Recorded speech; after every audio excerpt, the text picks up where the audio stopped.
یہ رکوع ہمارا کمپلیٹ ہوا. اس رکوع میں بھی ہمیں اسباق ملتے ہیں. بنیادی سبق تو یہ ملتا ہے کہ اللہ کی نظر میں جیسے شرک بہت بڑا جرم ہے، ایسے ہی کسٹمر کے ساتھ ناپ تول میں کمی کرنا، اسے دھوکہ دینا، یہ بہت بڑا جرم ہے. قرآن میں یہ مضمون اور بھی جگہوں پر آئے. سورہ مطففین میں اللہ نے بتایا کہ تباہ و برباد ہو جائیں وہ لوگ جو ناپ تول میں کمی کرتے ہیں. سورہ مطففین میں اللہ نے جہنم کی وعیدیں سنائی. الا یظن اولئک انہم مبعوثون، ان کو پتہ نہیں ہے کل قیامت کے دن انہیں خدا کے سامنے کھڑے ہو کر جواب دینا ہے. اسی طرح قرآن میں جہاں اہل ایمان کی صفات بیان کی گئی ہیں، وہاں اللہ نے یہ بات بھی بیان کی ہے، اہل ایمان کو حکم دیا ہے کہ ناپ تول میں کمی مت کرو. سورہ بنی اسرائیل میں یہ مضمون اور بھی آیتوں میں آئے گا انشاءاللہ. اس سے پتہ چلتا ہے کہ مالی لین دین میں کھرا ہونا یہ بہت اہم حکم ہے. دیکھیں، غیر مسلم جو مالی لین دین میں کھرا ہوگا وہ صرف اس کو اخلاقیات کا ایک مسئلہ سمجھے گا. وہ کہے گا مینرز ہونے چاہیے انسان میں، اخلاقیات کا تقاضا ہے کہ آپ لوگوں کو ٹھگیں نہیں، کسٹمر کو بیوقوف نہ بنائیں آپ. لیکن یہ ہمارے مذہب کا حصہ ہے.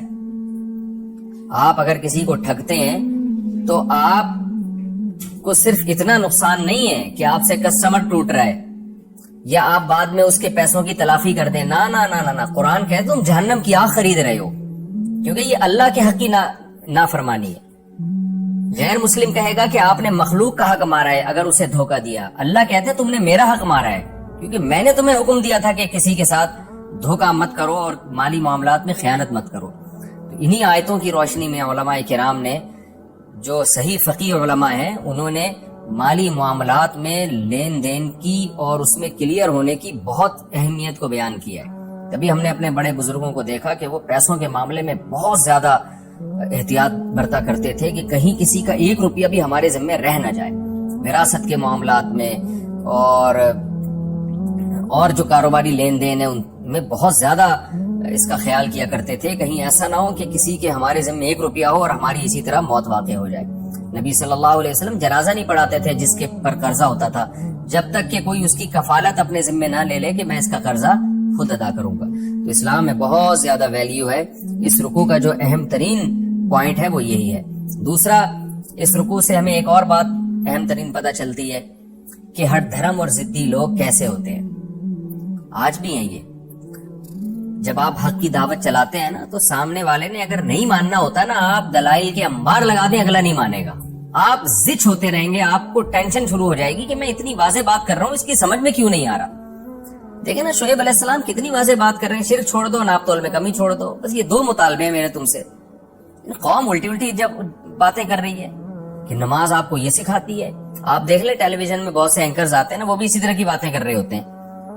ڈیبیٹ کے درمیان جب ان کی ٹاک شو کا کوئی پروگرام ہوتا ہے نا، تو ان میں بھی یہی ہے کہ ایک بڑی معقول بات کر رہا ہے، دوسرا الٹی گھمانا شروع کر دے گا اس بات کو. تو یہ سارے کام جب ہوتے ہیں جب خدا کا خوف دل سے نکل جائے. پبلک کو بیوقوف بنانا آسان ہوتا ہے، سامنے والے پہ طنز کر کے چپ کرانا آسان ہوتا ہے. خدا کو آپ دھوکہ نہیں دے سکتے. شعیب علیہ السلام نے جب مایوس ہو گئے نا، قوم کہہ رہی ہے آپ کی نمازیں آپ کو یہ چیزیں سکھا رہی ہیں، آپ بڑے نیک ہیں، آپ بڑے بردبار ہیں، اور اس طرح کے طنز شروع کر دیے. تو شعیب علیہ السلام نے کیا کہا؟ ارتقیبوا انی معکم رقیب. بھائی میں تو سمجھا سکتا تھا، ٹھیک ہے انتظار کرو، دیکھتے ہیں کس پر عذاب آتا ہے. تو آج بھی ایسا ہی ہے، ہمیں ڈرنا چاہیے. اگر سامنے والا دلیل سے بات کر رہا ہے، حق بات ہے، تو مان لینا چاہیے اس کو.